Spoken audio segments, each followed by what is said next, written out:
네, 제가 2주 전에 십자가와 만나는 사랑, 허비하는 사랑에 대한 말씀 나누었고요.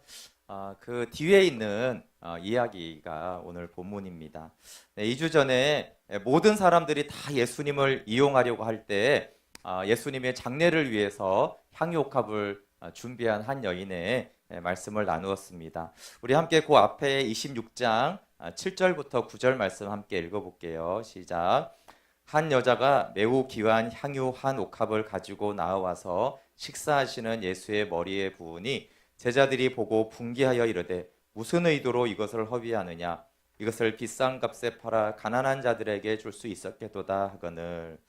네, 이 제자들이 막 분개하면서 무슨 의도냐 이러잖아요, 그렇죠? 사실은 분개한 이들이 무슨 의도일까요? 사실 이렇게 물어봐야 되는데 이 여인의 의도는 뭐예요? 주님 사랑하는 건데 이렇게 화내고 책망하는 사람들의 의도가 사실은 이상한 거죠. 뭐 가난한 자들에게 나누어 줄 수 있었겠도다. 자기는 안 하면서. 네. 근데 제자들은 이 여인이 허비했다고 비난하고 책망하지만 예수님은 가장 기뻐하셨다고 했어요. 왜냐하면 십자가의 사랑을 허비하는 사랑이라고 표현할 수 있어요. 그러니까 사랑이라는 단어가 너무 많으니까 그럼 십자가의 사랑은 어떤 사랑이냐고 했을 때 십자가의 사랑은 허비하는 사랑이죠. 근데 허비하는 사랑이 같은 허비하는 사랑을 만났을 때 예수님이 연합이 되며 매우 기뻐했습니다. 사랑과 사랑이 같은 종류가 되어 만난 것이죠. 근데 이 모든 것을 지켜본 후에 안타깝게도 가룟 유다는 은 30에 예수님을 팔려고 해요. 그냥 예수님을 은 30에 팔아도 참 안타까운데 이 한 여인이 향유옥합을 깨트리는 걸 보고 그 다음에 한 행동이 은 30에 참 예수님을 파는 이 너무 이게 상반되는 역설적인 안타까운 모습입니다. 대제사장들은 6월절에는 하나님의 구속을 감사하는 절기에는 하나님을 생각하지 않고 혹시 밀란이 날까봐 모르니까 야 이때는 예수를 잡지 말자 이러는 상황에서 예수님은 자신의 살과 피를 내어주시는 주의 만찬을 행하십니다. 우리 26장 26절부터 28절 같이 읽어볼게요. 26절 시작. 그들이 먹을 때 예수께서 떡을 가지사 축복하시고 떼어 제자들에게 주시며 이르시되 받아서 먹어라 이것은 내 몸이니라 하시고 또 잔을 가지사 감사하기도 하시고 그들에게 주시며 이르시되 너희가 다 이것을 마시라 이것은 죄 사함을 얻게 하려고 많은 사람을 위하여 흘리는 바 나의 피 곧 언약의 피니라. 아멘. 도망갈 제자들, 곧 부인하고 저주할 제자들이지만 이들에게 자신의 살과 피를 내어주세요. 근데 이 자신의 살과 피를 내어주시면서 27절에 보시면 감사 기도를 하시고 내어주세요.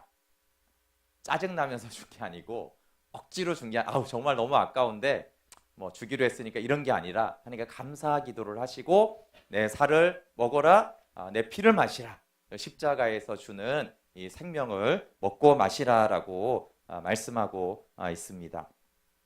네, 오늘 설교 제목은 주권적 믿음 겟세마네의 잔을 마시게 한다인데요.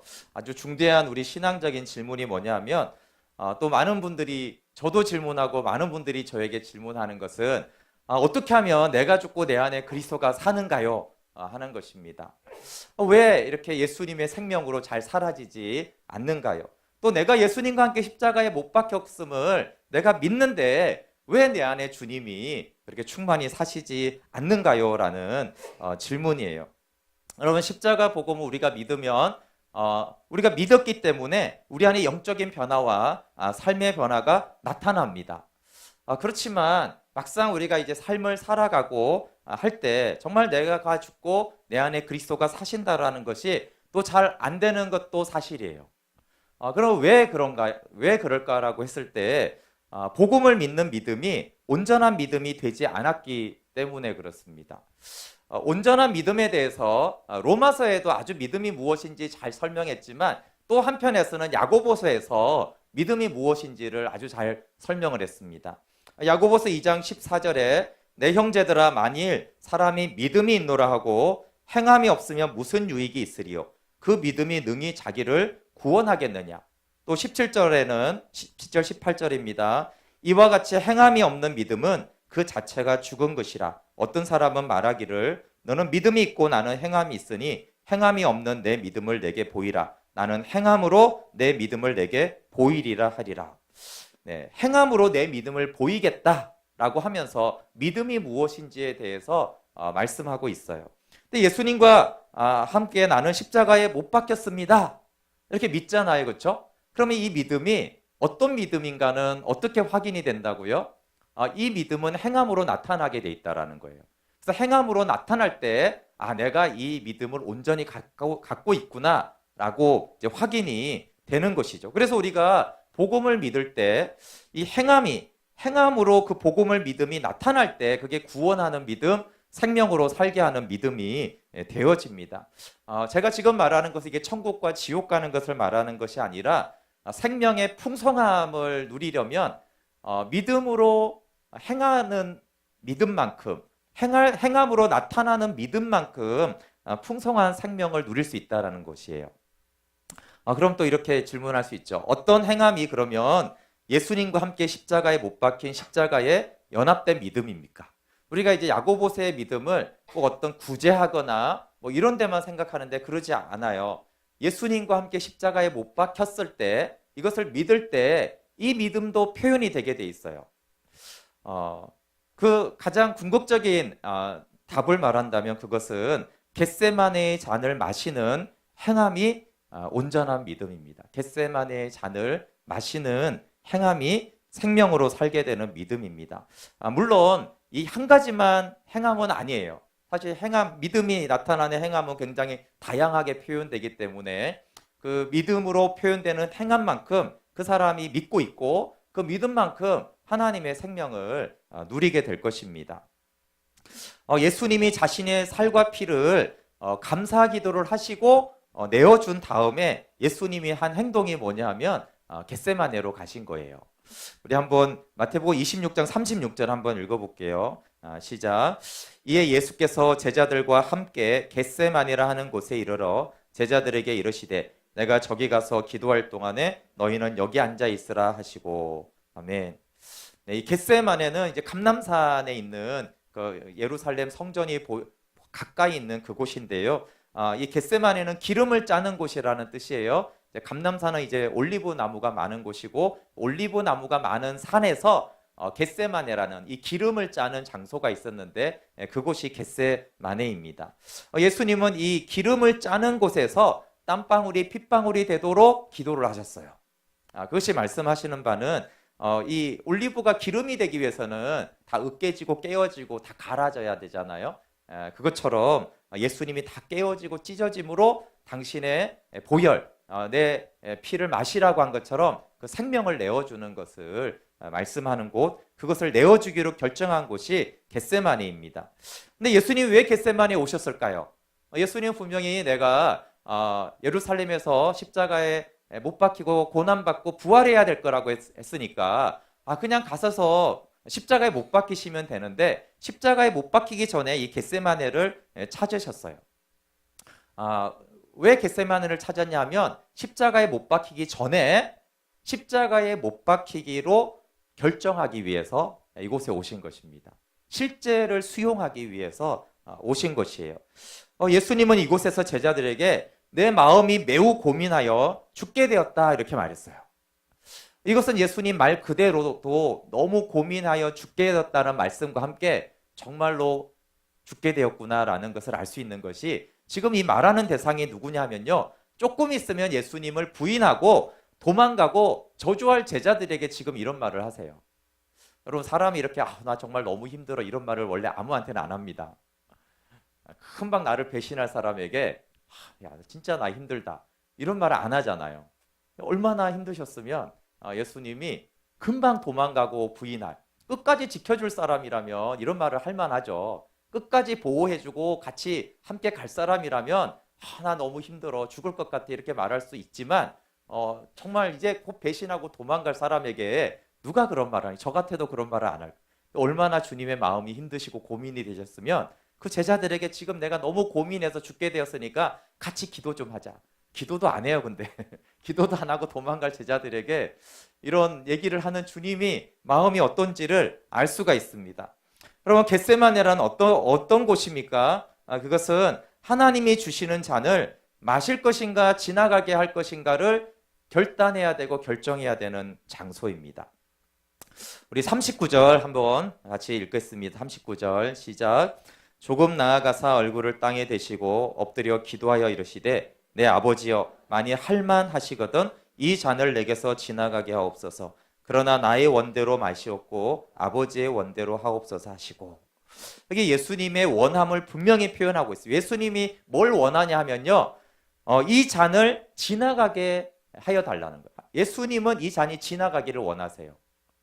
그런데 예수님은 어떤 결정을 하셨냐면, 결정은 나의 원함대로가 아니라 아버지의 뜻대로 되기를 원한다고 했어요. 아버지의 원함대로 되기를 원하는 거죠. 여기 원함과 결정 사이에 차이가 있는 거예요. 원하는 것과 결정하는 게 같으면 전혀 문제가 없죠. 내가 이걸 먹기를 원하는데 이걸 먹기로 결정했어요. 원하고 결정하는 게 같으면 괜찮아요. 근데 이 잔이 지나가기를 원하는데 결정은 이 잔을 아버지의 원함대로 하라는 것이에요. 여러분, 이 잔이 지나가면 어떻게 됩니까? 이 잔이 지나가면 예수님은 십자가의 고난을 받지 않으세요. 그리고 무엇보다 중요한 것은 아버지로부터 버림받고 저주받지 않으세요. 너무 좋죠. 그렇지만 이 잔이 지나가면 뭐가 문제냐면 이 제자들은 구원을 받지 못해요. 당신의 살과 피를 먹고 마시게 할 수가 없어요. 그래서 창세전에 주시려는 이 생명을 줄 수가 없어요. 그럼 이 잔을 마시면 또 어떻게 되죠? 이 잔을 마시면 아버지의 뜻은 이루어지고 제자들에게 영생을 줄 수 있죠. 그러나 반대로 또 십자가의 고난은 물론이고 생명이신 그분이 사망이 삼키우시고 거룩하신 그분이 죄가 되어서 십자가에 죽으셔야 하고 아버지로부터 버림받고 외면받아야 하는 것이에요. 그래서 이 잔이 지나가도 문제고 이 잔을 받아 마셔도 문제가 되는 것이에요. 그래서 선택을 할 수가 없죠. 선택을 할 수 없는데 선택을 해야 하는 곳이 겟세마니예요. 그럼 선택을 할 수 없는데 선택을 해야 될 때 우리 마음이 어떠냐면 고민하여 죽을 것 같죠. 시간이 있으면 되는데 시간도 없어요. 근데 결정을 할 수 없어요. 이것도 저것도 선택할 수 없지만 선택은 해야만 하고 선택의 길로 가야만 하는 것이에요. 네, 이스라엘 성지순례 할 때 이게 다른 지체들이 그냥 농담으로 피곤하면 거반 죽게 되었더라 이런 말을 하던데 정말 이게 농담이 아니라 정말 주님이 거반 죽게 된 거죠. 근데 우리가 이런 상황에 이게 부딪힐 때가 있어요. 지나 보내도 안 되고 마실 수도 없고 지나가도 안 되고 마실 수도 없는데 그 결정을 좀 1년 뒤에 미루면 좋겠는데 미룰 수도 없고 바로 앞에 있고 선택은 해야만 하지만 선택은 할 수 없어요. 그렇지만 여러분, 생명을 얻은 자는 풍성한 생명을 누리려면 모두가 겟세마네로 가야 합니다. 이 겟세마네를 통과하는 믿음이 행함이 있는 믿음이고 이 행함이 있는 믿음이 있을 때 십자가와 부활은 실제가 되어집니다. 이 겟세마네로 가지 않으면 하나님이 친히 또 우리를 데리고 가십니다. 자원에서 예수님은 자원에서 겟세마네를 가셨고요. 이렇게 보시면 찬송하면서 겟세마네로 가세요. 보세요. 예수님이 겟세마네에서는 죽을 만큼 고민됐지만 겟세마네에 가기까지는 감사기도 하시고 찬양하면서 스스로 가셨어요.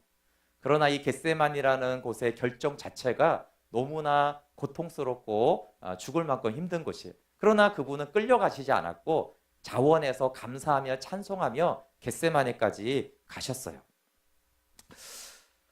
겟세마네에서 마셔야 하는 이 잔은 무엇이겠습니까? 이 잔은 갑자기 나타난 잔은 아니에요.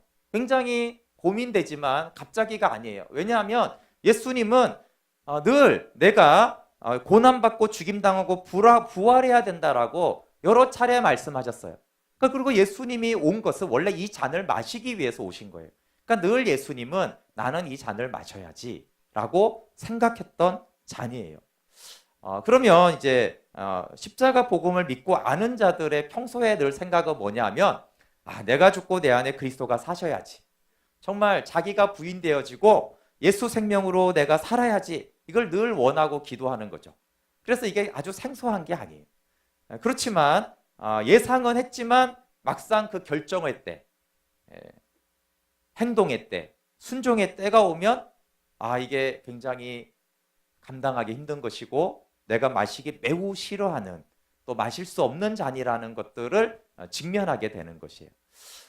뭐 미리 알았지만 막상 직면했을 때 이것을 받아들일 수 없다라는 것을 알게 되는 그것이 겟세마네에서 주어지는 잔입니다. 그래서 이 잔을 처음 대할 때 반응은 어떤 것이냐면 늘 마셔야 된다고 생각했지만 막상 이 잔이 오면은 외면합니다. 그리고 지나갈 때까지 기다리죠. 아니면 하나님 이걸 좀 지나가게 해주십시오라고 말합니다. 늘 평소에는 기도 제목 나눌 때는 저는 이렇게 되기를 원합니다 라고 말하다가 막상 그 상황이 오면 주님 지나가기를 원합니다 이렇게 기도가 바뀌는 거예요. 그런 거 많으시죠? 주님 이렇게 되기를 원합니다. 근데 막상 되면 지나가기를 원합니다. 이렇게 이제 기도를 해요. 그런데 문제는 이 잔이 지나가지 않는다는 거예요. 그러니까 두 번째 반응은 뭐냐면 안 지나가니까 이 잔이 더 지나가게 해달라고 막 기도하는 거예요. 그런데 하나님이 이걸 들어주지 않으세요. 우리 42절 같이 한번 읽어볼게요. 42절 시작. 다시 두 번째 나아가 기도하여 이르시되 내 아버지여 만일 내가 마시지 않고는 이 잔이 내게서 지나갈 수 없거든 아버지의 원대로 되기를 원하나이다 하시고, 예수님의 첫 번째와 두 번째 기도에 차이점이 있습니다. 첫 번째 기도는 뭐였어요? 내게서 지나가게 하옵소서. 아버지의 원대로 되는 거 똑같아요. 근데 두 번째 기도는 뭐가 달라졌어요? 여기서 내가 마시지 않고는 내게서 지나갈 수 없거든 이라고, 지나갈 수 없거든이 이제 추가가 되었어요. 여러분 이 잔의 특징은 지나갈 수 없는 잔입니다. 이렇게 말해도 돼요. 지나갈 수 없는 잔, 지나가지지 않는 잔. 그래서 예수님도 기도 제목을 바꾸셔야 됐어요. 예수님이 하나님이시잖아요, 그렇죠? 근데 하나님이요, 하나님이신 예수님이 기도를 바꾸세요. 기도 내용을 바꾸죠. 이것은 평범한 일이 아닙니다.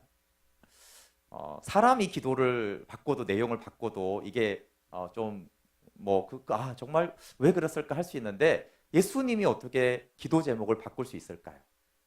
근데 두 번째는 지나갈 수 없거든 이라고 말합니다. 이 잔이 지나가지 않는 이유가 있죠. 왜 이 잔은 지나가지 않을까요? 왜냐하면 이 잔을 마시는 것이 아버지의 뜻이기 때문에 그래요.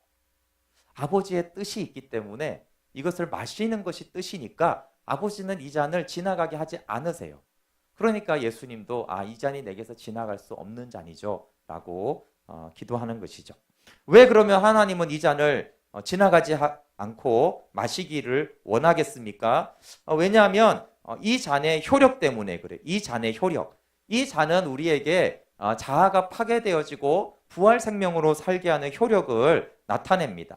이 잔은 마실 때까지 매우 쓰지만 이 잔을 마시면 이 잔은 우리 안에서 하나님의 생명으로 바뀌는 잔입니다.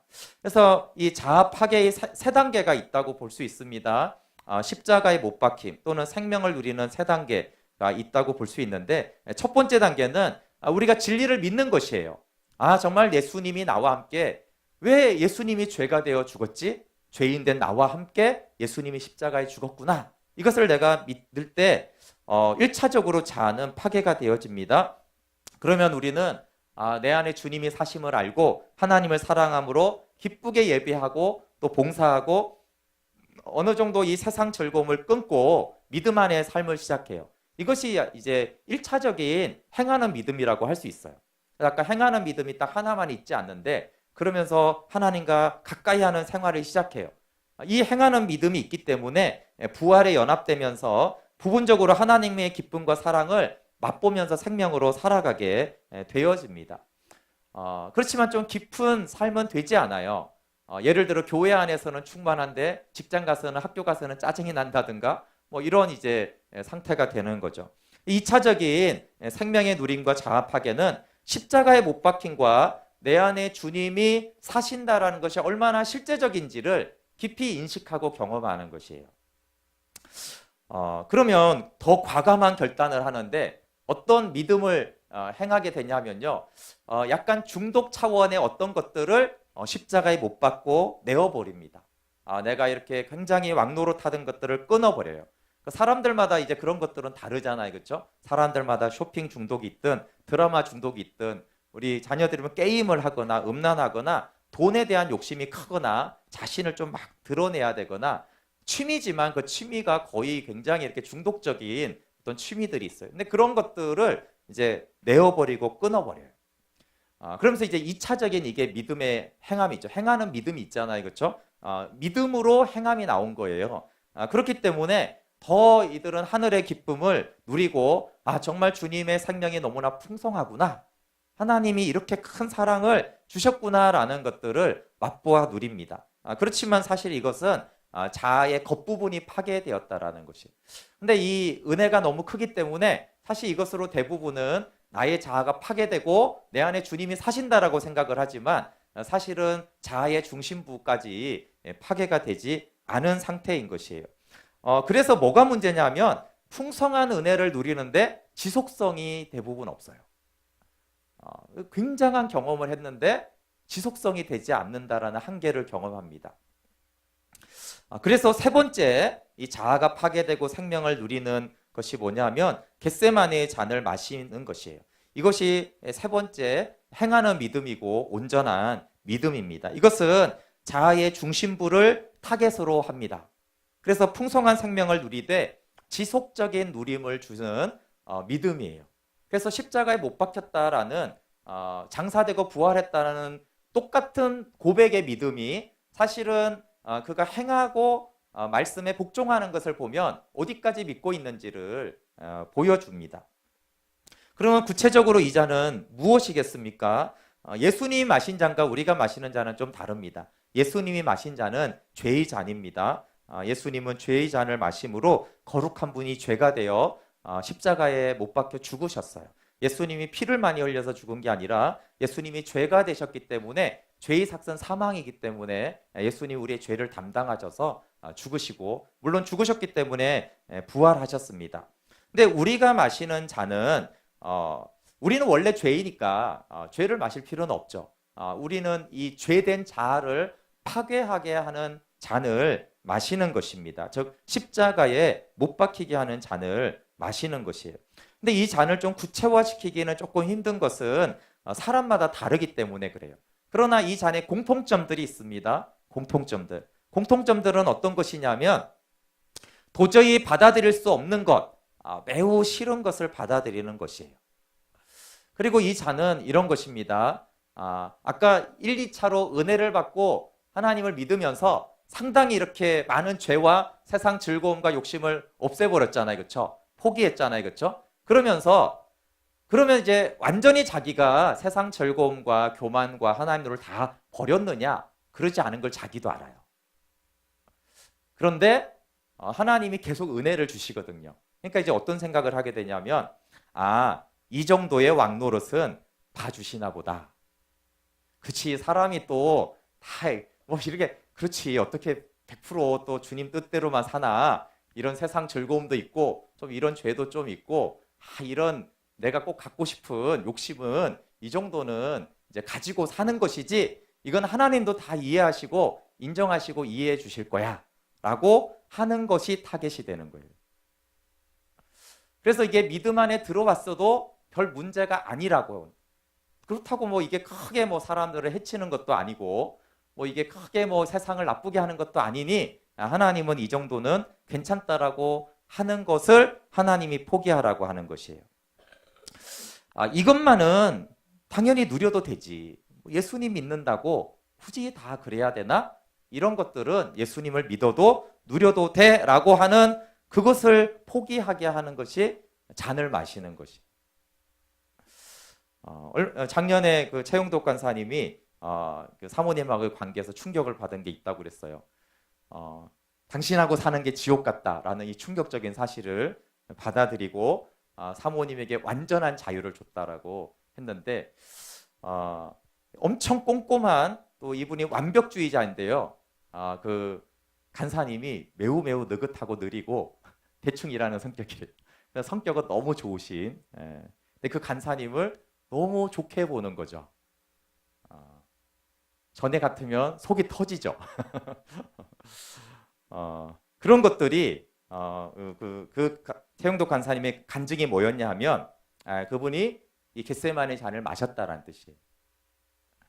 그 전에 엄청난 사역을 하고 뭐 대단한 곡을 발표하고 했지만 그게 아니라 그런 모든 사역들이 지나간 뒤에 그분에게 이 겟세마네 잔이 온 거예요.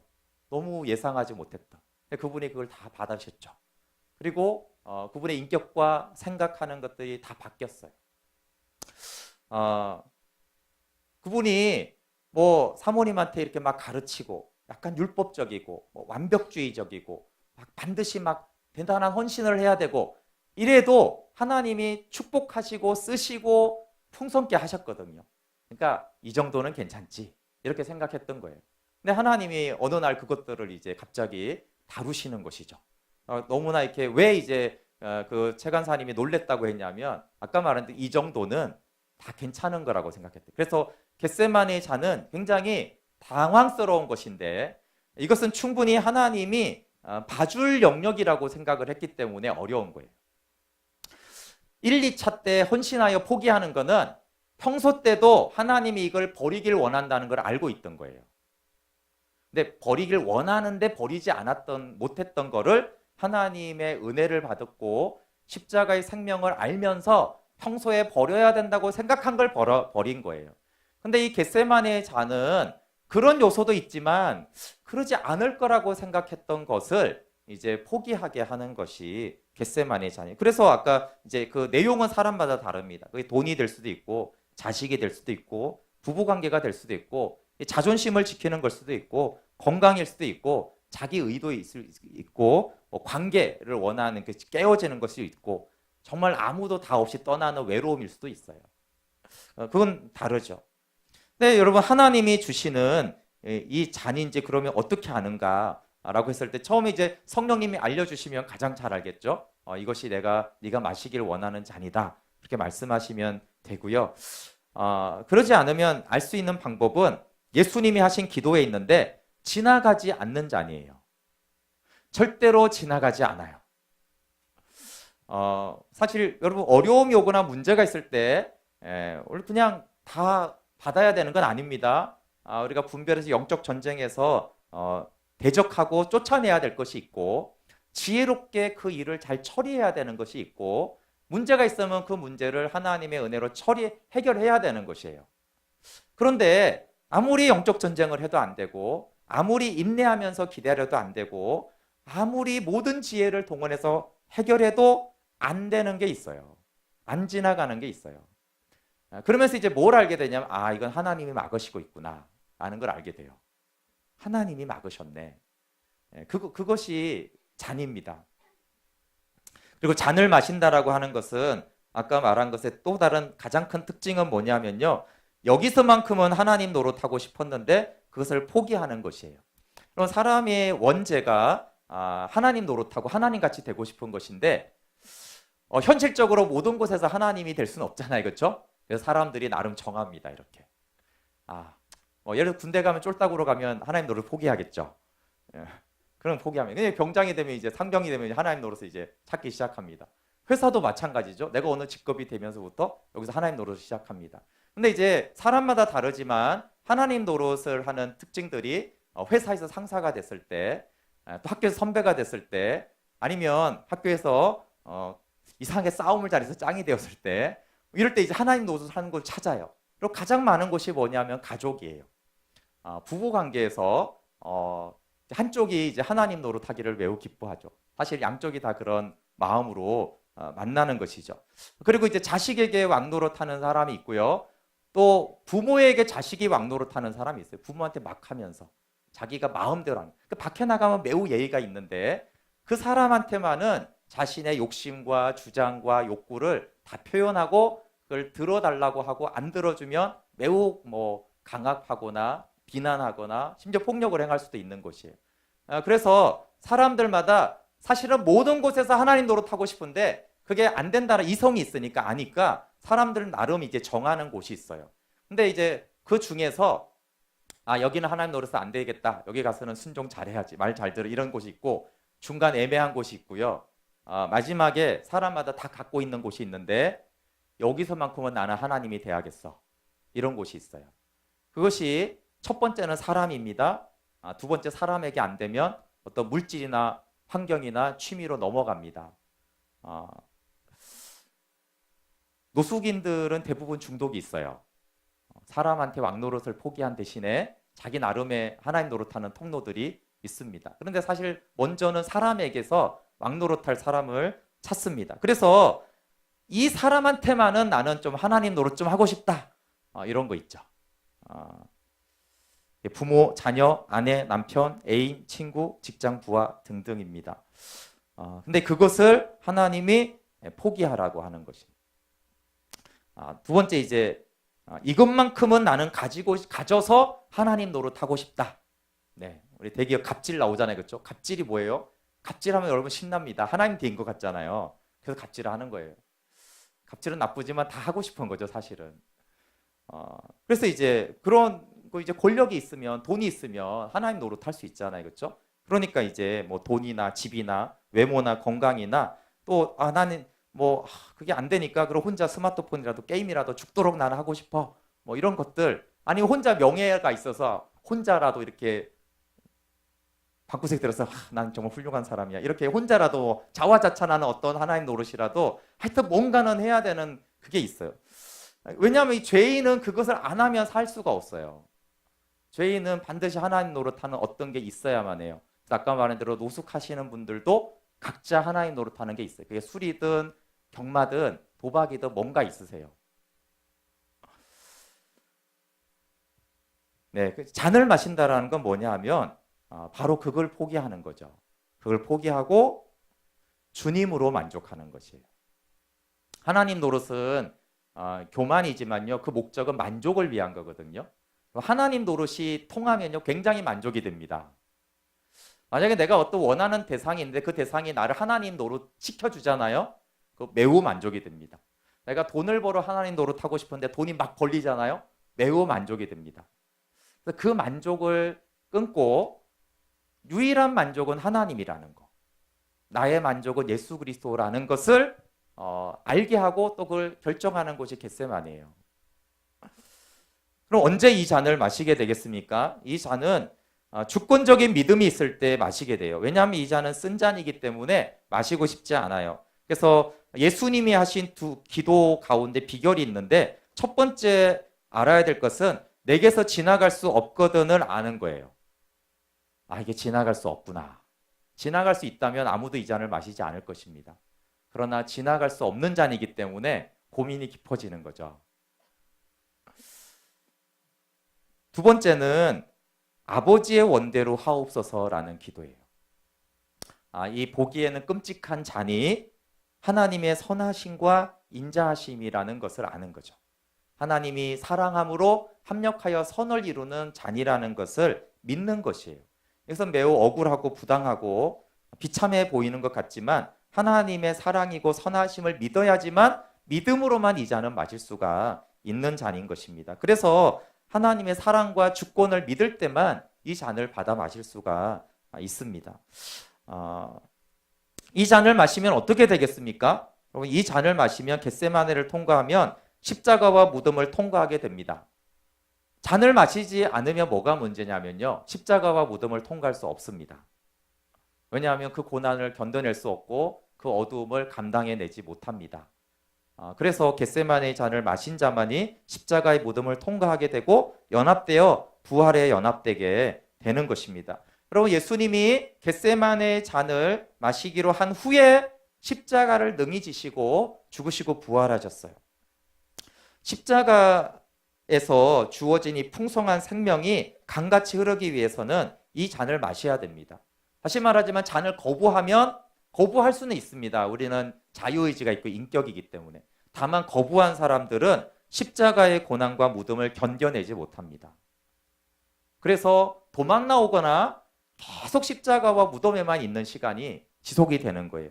그래서 복음의 지식은 넘치지만 메마르고 목마르고 비참한데, 왜냐하면 이 십자가와 무덤을 지나는 것은 지식으로 지나갈 수가 없기 때문에 그래요.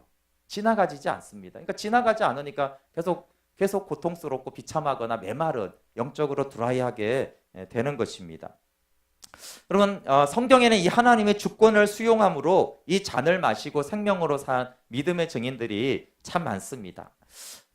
예를 들면 아브라함입니다. 아브라함은 어떤 잔을 마시게 했냐면요, 독자 이삭을 바치라는 그런 잔을 마셔야 됐어요. 독자 이삭을 번제로 드리라니 있을 수도 없고 할 수도 없는 잔이잖아요, 그렇죠? 근데 이 자식을 번제로 드리라는 이 슬픔의 잔을 하나님의 주권을 인정함으로 이삭을 번제로 바칩니다. 바칠 뻔했지만, 그렇죠? 그러나 그 마음 속에는 바쳤어요. 중요한 것은 실제로 이삭을 바쳤냐가 중요한 게 아니고요. 겟세마네를 통과한 거예요. 바치기로 결정한 거죠. 겟세마네는 바치기로 마음에 결정하는 것이고 십자가가 있었잖아요, 그렇죠? 그 십자가에서 이삭을 죽이려고 했는데 그건 하지 말라고 하셨어요. 그러나 겟세마네에서는 온전히 그 잔을 받아 마셨어요. 그리고 나서야 하나님의 온전한 믿음의 사람으로 생명의 사람으로 아브라함이 하나님께 인정을 받습니다. 내가 이제야 내가 하나님을 경외하는 줄을 알리라 그랬어요. 내가 내 아들 내 독자까지도 내게 아끼지 아니했기 때문에 이제야 네가 나를 경외하는 줄 알리라 했습니다. 또 요셉이 그랬습니다. 요셉이 형들에게 노예로 팔렸습니다. 그리고 신실하게 살은 대가는 감옥에 누명을 쓰고 갇히는 것이었어요. 그리고 이걸 어떻게 받아들일 수 있습니까? 이 형들에게 대한 이 배신의 잔. 또 그래도 하나님께 신실했는데 하나님이 나를 감옥에 가둔 이 하나님을 향해서도 배신의 감을 느낄 수 있어요. 그런데 이것을 하나님의 주권으로 받아 마십니다. 창세기 45장 7, 8절에 하나님이 큰 구원으로 당신들의 생명을 보존하고 당신들의 후손을 세상에 두시려고 나를 당신들보다 먼저 보내셨나니 그런즉 나를 이리로 보낸 이는 당신들이 아니요 하나님이시라. 하나님이 나를 바로에게 아버지로 삼으시고 그 온 집의 주로 삼으시며 애굽 온 땅의 통치자로 삼으셨나이다. 아멘. 여러분 이 말씀 굉장히 억울한 말씀이에요. 우리가 보통 말한 대로 요셉이 고난받았다가 총리가 됐다. 이게 아니에요. 그래서 하나님 나를 이렇게 고난 가운데 두셨다. 이게 아니고요. 왜 나를 이리로 보내셨냐면 형들의 생명을 보존하고 형들의 후손을 세상에 두시려고 나를 먼저 보냈다는 거예요. 열받지 않아요? 아니 나를 하나님이 믿음의 거장이 되게 하시려고 나를 총리가 되게 하시려고 이런 고난을 주신 게 아니고요. 원수 같은 그 형들을 살게 하려고 그 원수된 형을 보존하게 하려고 나를 이 생고생 시켰다는 거예요. 이게 말이 됩니까? 아니 나를 위해서 나를 고생시켰다면 이해가 되죠. 좀 거시기 하지만 그래도 뭐 어떡해요, 그렇죠? 사서 고생도 한다니까 나를 위해서 하나님이 감옥에 넣었다면 총리 만들라고 넣었다면 조금 그렇지만 그걸 받아들일 수 있죠. 근데 형들을 위해서 그랬다는 거예요. 여러분 요셉이 총리가 된 다음에 나를 위해서 이렇게 했다고 하지 않아요. 크게는 이제 하나님의 언약을 이루시기 위함이고 작게는 이 왼수 같은 형들을 위해서 나를 애굽에 보냈다는 거예요. 여러분 이거는 받아들일 수 없는 일이죠. 그렇지만 이거를 요셉이 하나님의 주권으로 다 받아들이고 하나님의 언약의 통로가 되는 생명의 사람이 됐어요. 그걸 알 수 있는 것은 이게 순간적이 아니라 끝까지 형들을 잘 돌봐줬어요. 여러분 한 번은 이렇게 용서할 수 있잖아요. 근데 참 여러분 용서해 보세요. 3일 뒤에 다시 열받습니다. 여러분 정말 악한 자를 용서해 보세요. 다시 만나서 살잖아요. 다시 다 기억납니다. 근데 요셉이 죽을 때까지 형들에게 보복하지 않았어요. 죽을 때까지 형들을 잘 돌봐주고 플로잉해주고 먹고 살게 다 해줬어요. 정말 예수 그리스도가 그 안에 사셨다라는 것을 알 수가 있습니다. 그럼 다윗이 믿음으로 골리앗을 죽이고 사울에게 충성한 결과가 죄인이 되어 도망가는 거였어요. 아둘람굴에서 블레셋 왕 아기스 왕 앞에서 침을 흘리고 미친 척한 후에 하나님을 찬양했습니다. 이 이해할 수 없는 억울함, 비참함에 대해서 하나님의 주권을 인정하며 이 비참함의 잔을 마셔드렸습니다. 압살롬의 반역도 마찬가지죠. 아들의 반역에 대해서 유다 광야에서 찬양했습니다. 이 고통의 잔을 하나님의 주권을 인정함으로 마셨어요. 그래서 다윗은 하나님의 마음에 합한 사람으로 가는 생명의 길을 걸어갈 수 있었습니다. 여러분 에스라도 이 바벨론에 의해 예루살렘과 성전이 파괴되고 노예가 된 심각한 심판의 잔을 마신 사람이었어요. 그가 에스라 9장 13절에 보면 우리의 악한 행실과 그 죄로 말미암아 이 큰 죄로 말미암아 이 모든 일을 당하였으니 우리 하나님이 우리 죄악보다 형벌을 가볍게 하셨고, 여러분 심판을 받는 사람들은요 심판이 다 크다고 생각합니다. 죄보다 심판이 크게 생각해요.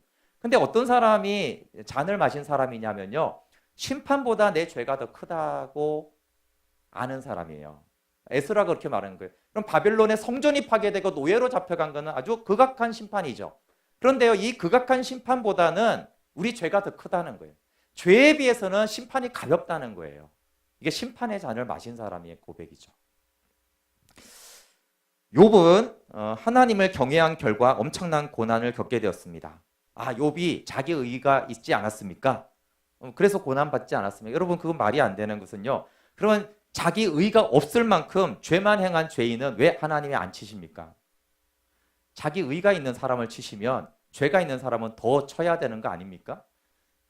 근데 더 악을 행한 죄인들은 그냥 놔두시고 하필 의를 행한 욥을 치셨습니다. 여러분, 이것은 합리적이지 않고 공평하지 않습니다. 하나님이 욥을 쳐셔야 한다면 다른 사람은 오죽 저 쳐야겠습니까? 더 고난당해. 그러면 공평하죠. 그건 맞습니다. 욥도 자기 의라는 죄가 있었기 때문에 그 죄로 고난이 있어야 되고 하나님을 알아야 된다면, 그러나 공평하다면 그럼 다른 죄인들은 더 수십 배, 수백 배 더 쳐야지, 그렇게 해서 회개해야지 그게 공평한 것입니다. 그게 합리적인 것이에요. 근데 욥이 그것을 받아들인 것은 불공평의 잔을 받아 마심으로 그의 귀로 듣던 하나님을 눈으로 보게 됩니다.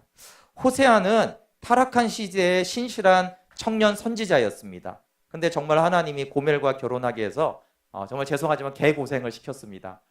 아니, 정말 이 타락한 세상에 하나님을 경외한 대가가 이 음란한 여자를 만나서 애를 셋 낳고 네 번째까지 했으니까 5년에서 10년이라는 거의 세월을 이 배신의 잔을 마시게 한 거예요.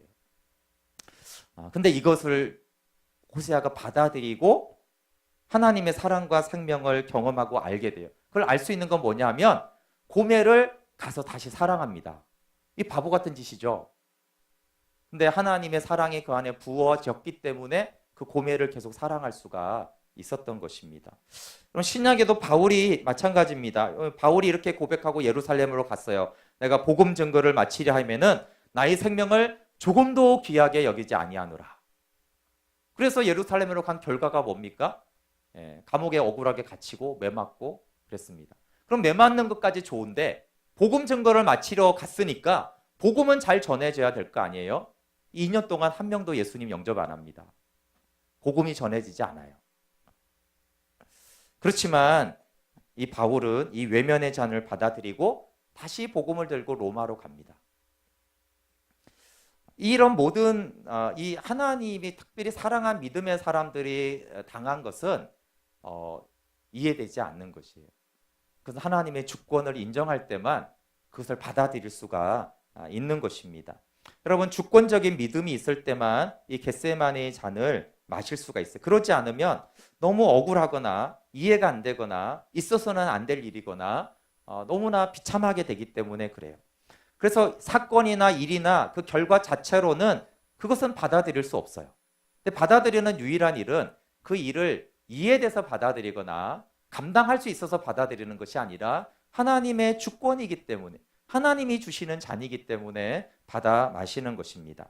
그래서 하나님의 주권을 인정하는 믿음이 겟세마네의 잔을 마시게 하고, 이 잔을 마시는 순종은 행함이 있는 온전한 믿음입니다. 그래서 행함이 있는 믿음을 온전히 구원하기 때문에 하나님 약속하신 대로 창세전의 그 풍성한 생명을 누리게 하십니다. 그럼 우리가 기본적으로 신앙생활을 할 때 이해하고 이해되는 것은 아주 중요합니다. 이해하고 믿는 것 중요해요. 그것은 하나님을 알고 믿는데 유익합니다. 그런데 하나님이 우리를 겟세마네에 서게 할 때는 이해되지 않습니다. 겟세마네는 아무도 이해하지 못합니다. 심지어 예수님도 이해하지 못했습니다. 당연히 사탄도 이해하지 못했어요. 저 겟세마네가 뭔지 하나님, 아까 제가 말한 그 믿음의 사람들은 다 이해하지 못했어요. 다만 뭘 이해했냐면 하나님이 선하시고 인자하시다는 것만 이해했지 이 사건이나 일과 과정은 이해하지 못했어요. 여러분, 우리가 이해되지 않는 겟세마네에 설 때 우리의 믿음이 주권적인 믿음으로 점핑을 해야 돼요. 하나님 더 높은 차원의 믿음을 보게 하시는 거예요. 이해되어서 하나님 믿음을 주십니다. 이해되게 함으로. 그런데 어느 날 하나님이 나를 이해되지 않는 겟세마네로 인도할 때 이해되지 않지만 하나님을 하나님 되게 신뢰하는 것이 주권적인 믿음이에요. 그 믿음으로, 하늘에 속한 믿음으로 도약하게 하는 것입니다. 주권적인 믿음으로 겟세마네의 잔을 마시는 것, 그것이 행함이 있는 믿음이고, 여러분 행함이 있는 믿음은 역사하는 믿음이에요. 믿음은 반드시 결과를 낳게 돼 있어요. 그러나 우리가 행함으로 나타나지 않고서 주님 왜 제가 믿는데 왜 말씀대로 안 됩니까? 라고 하면 안 돼요. 내가 그만한 믿음이 있는지, 내가 행함으로 죄를 벗어버리거나 그 쓴 잔을 받아들이는 믿음이 내 안에 있는지, 그러면 하나님은 반드시 그 믿음대로 약속한 생명을 아니 더 풍성하게, 우리가 순종하고 복종한 것보다 더 풍성하게 그 생명을 누리게 하십니다. 십자가와 부활의 영광을 알게 됩니다. 그리고 미래에 과거의 그 겟세마네의 잔을 마실 때를 되돌아봤을 때 내가 그때 정말 잘했구나 그 결정을. 근데 이것을 결정할 때는요, 예수님마저도 주님 아버지의 뜻이면 아버지의 원함대로라고 기도하고 잔을 마시셨어요. 그러나 예수님 부활한 이후에 보좌에 앉으셔서 그 겟세마네의 기도를 돌아볼 때 예수님은 어떠셨을까요? 네.